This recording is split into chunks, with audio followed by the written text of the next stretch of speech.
हर हर महादेव श्री शिवाय नमस्ते। महाराष्ट्र राज्य के अमरावती जिले के परतवाड़ा में पूज्य गुरुजी पंडित प्रदीप मिश्रा जी की कथा शुरू हो गई है, जो कि 7 दिन चलने वाली है, 6 मई से 12 मई तक, जो कि आस्था चैनल यूट्यूब के माध्यम से लाइव देखी जा सकती है।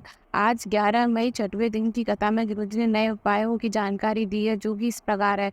दुधेश्वर महादेव या दुजेश्वर महादेव या दुजेश्वर महादेव, कौन से महादेव का नाम लेकर जल चढ़ाया जाता है, अभी तक समझ में नहीं आया, तो स्वयं गुरुजी ने नाम लिखकर बताया है। आपको इसकी जानकारी इसी वीडियो के अंत में बताने वाले हैं। और बैसाख माह के बचे हुए दिनों में कामना पूरी करने के लिए कौन सा सरल उपाय करें, इस उपाय को एक बार जरूर करना चाहिए। आज 11 मई शिव भक्ति शिव महापुराण कथा के 6वें दिन की कथा में गुरुजी ने कुल 12 उपाय बताए हैं। इन सभी की जानकारी आपको इसी वीडियो के माध्यम से प्राप्त होने वाली है। अगर किन्हीं कारणवश आपने आज की कथा नहीं सुन पाए हैं, तो पूरे कथा का रस आपको इसी वीडियो के माध्यम से प्राप्त होने वाला है। तो बढ़ते आज की कथा की पहली जानकारी की ओर। कथा प्रारंभ होते ही गुरुजी ने कहा, हमें लोग कहते हैं कि आपकी कथा में इतने लोग इकट्ठे हो जाते हैं, क्या इन सभी के अंदर शिव भक्ति है? हम उनको छाती ठोक कर कह सकते हैं कि जो दूसरों को पानी देने के लिए, पानी पिलाने के लिए 2 बोतल उठाकर कथा स्थल तक आ सकती हैं, उनका भाव गलत नहीं हो सकता, उनके भाव में कोई कमी नहीं हो सकती है। बढ़ते हैं आज की कथा की दूसरी जानकारी की ओर। व्यासपीठ पर अगर कोई बैठता है तो उसका कर्तव्य है कि वो भगवान का गुणगान करे, अच्छे कर्मों का प्रचार करे और इस बात का ध्यान रखे कि इस व्यासपीठ से कभी भी किसी की निंदा ना करे। किसी भी व्यक्ति का नाम लेकर निंदा नहीं कर सकते हैं।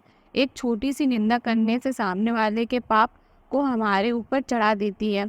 अगर आप भी मंदिर जा रहे हैं जल चढ़ाने या किसी अन्य कारण से, तो आपको प्रयास करना है कि मेरे मुख से किसी के लिए अपशब्द ना निकले।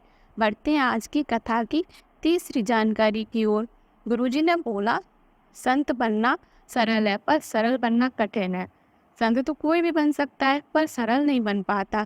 अगर आपके गले में कंठी को धारण किया है, इसका मतलब यह होता है कि हमें किसी के लिए गलत नहीं बोलना है, किसी के लिए अपशब्द ना निकले।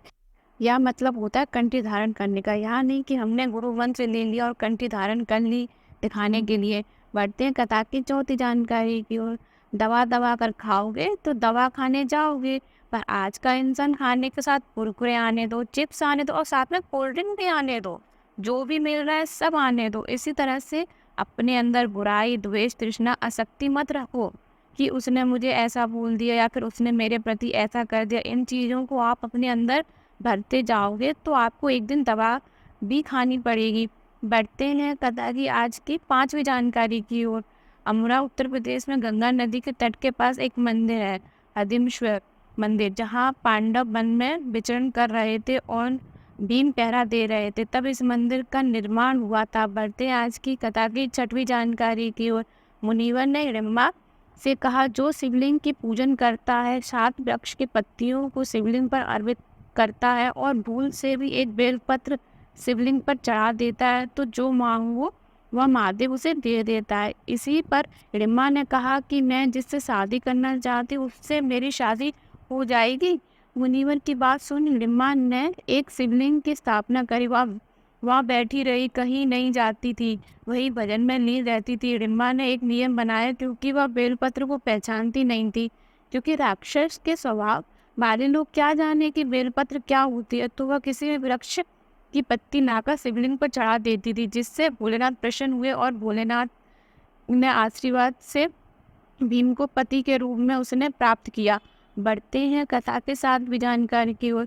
शिव महापुराण में लिखा है, श्री शिवाय नमस्तुभ्यम बोलने वाले के मुख के दर्शन मात्र कर लेने से 71 पीढ़ियां तर जाती हैं और उसे पुण्य तीर्थ के दर्शन का लाभ प्राप्त होता है। तो श्री शिवाय नमस्तुभ्यम बोलते रहिए।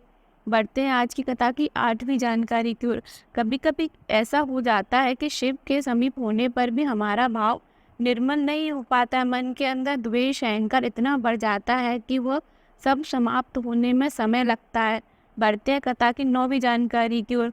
हमारे सारे पाप का भुगतान धर्मराज ऊपर भुगतवाते हैं, परंतु हमारे 2 पाप ऐसे हैं जिनका भुगतान इसी मृत्यु लोक में खुद महादेव भुगतवाते हैं। पहला, यदि आपने किसी भी गर्भवती नारी को गाली देना या उससे अपशब्द बोला या फिर उसका मजाक बनाया, तो यह पाप आपको इसी मृत्यु लोक में भोगना पड़ेगा। और दूसरा पाप है, जो भी व्यक्ति रजोधर्म धारण करी हुई नारी को अपशब्द या गाली देता है, तो इस पाप का भी भुगतान आपको इसी मृत्यु लोक में भोगना पड़ता है। बढ़ते हैं आज की कथा की 10वीं जानकारी की ओर।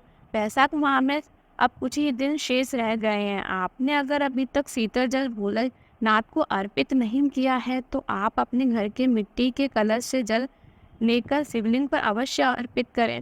इसके साथ ही अगर आपको एक बेलपत्र मिल जाए, तो बेलपत्र को कलश के अंदर डालकर बेलपत्र वाला जल भी शिवलिंग पर अर्पित करें। इसके बाद बेलपत्र को निकालकर शिवलिंग पर अर्पित कर दें।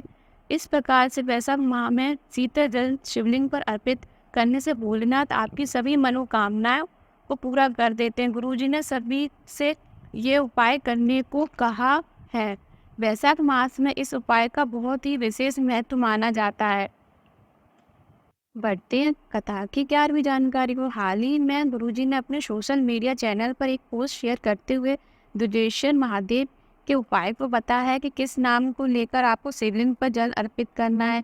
अब उपाय कैसे करना है आप एक बार फिर से समझ लीजिए। हमने आपको पहले से ही यही नाम बता रहे थे, जो आज गुरुजी ने लिखकर बता दिया है, पर कई लोग कह रहे थे कि दूधेश्वर महादेव हैं, तो कई कह रहे थे कि दूजेश्वर महादेव है, पर हमने शुरू से ही आपको दुजेश्वर महादेव ही बताया था। बढ़ते हैं आज की कथा की 12वीं जानकारी की ओर।